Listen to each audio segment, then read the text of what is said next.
To the UK now, where criticism over the editing of a speech by US President Donald Trump in a BBC documentary has grown into a full-blown scandal, with two of the corporation's top bosses announcing their resignations. The BBC's Director General, Tim Davie, and its news CEO, Deborah Turness, both stepped down on Sunday. The controversy has raised new questions about impartiality at the British public broadcaster. A crisis unprecedented in the long history of the BBC. The corporation's Director General Tim Davie and new CEO Deborah Turness both stepping down. At the heart of the meltdown lies a BBC Panorama documentary, which used parts of a speech by US President Donald Trump made shortly before the January 6 US Capitol riots. A leaked internal memo said the documentary edited Trump's words, implying he encouraged the rioters, while omitting a section where he called on his followers to make their voices heard, peacefully and patriotically.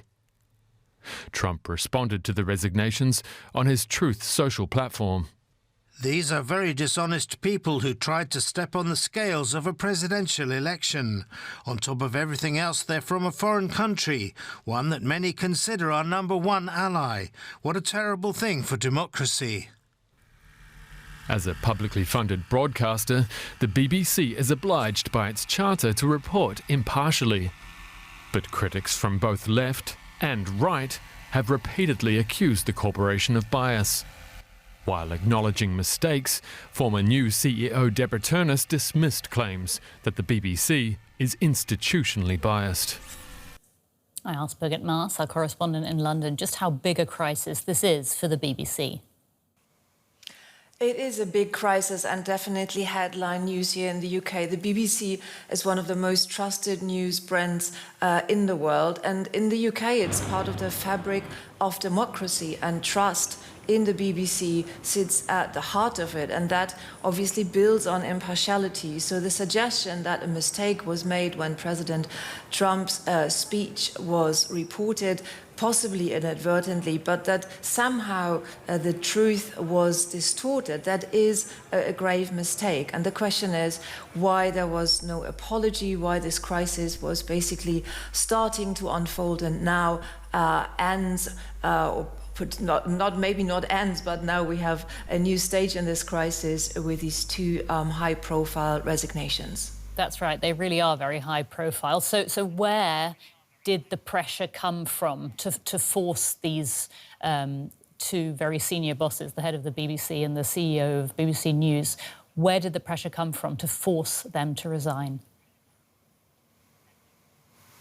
Of course, this is still unfolding. Insiders say it comes from within the board of governors, basically the oversight of the BBC. And the outgoing Director General actually warned not to weaponize the BBC. So the row is really over impartiality, not just about this particular incident, but there are allegations of wider impartiality. So the BBC has in recent years come under a lot of scrutiny, as of other news organizations as well, in an increasingly polarizing debate on lots of issues. For example, the Brexit coverage was a big point of content here in the UK, and the BBC had come under pressure from the left and the right about bias in their coverage.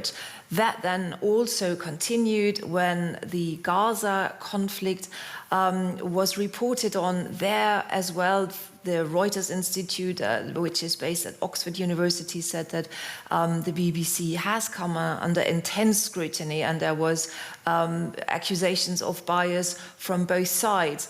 Other issues such as trans rights or racism, or also reporting on climate change, all these are very hotly debated issues where news organizations, generally public broadcasters, under more scrutiny because they are funded by a license fee, they're publicly funded, and yes, the BBC has been under a lot of scrutiny there. The outgoing head of BBC News, Deborah Turness, said in a statement that recent allegations that BBC News is institutionally biased are wrong. I'm quoting there. Can you tell us how people in the UK feel? I mean, do people believe that the BBC is biased? There, I think it's quite good to look at the polls. And again, the Reuters Institute at Oxford University, they are doing in-depth research on the trust of news brands. And they are saying that the BBC is still one of the most trusted news brands. And it's also where people actually crucially go when they want their facts checked. So the BBC is not as highly trusted as it was maybe decades ago. The same goes for other institutions in the UK, but it's still much more trusted than journalists generally. So it just reflects that there is a debate on news, there is a debate on what is true and what is not true. That is definitely going on here in the UK, and the BBC is at the forefront of this. DW's Birgit Maas in London. Birgit, thank you so much.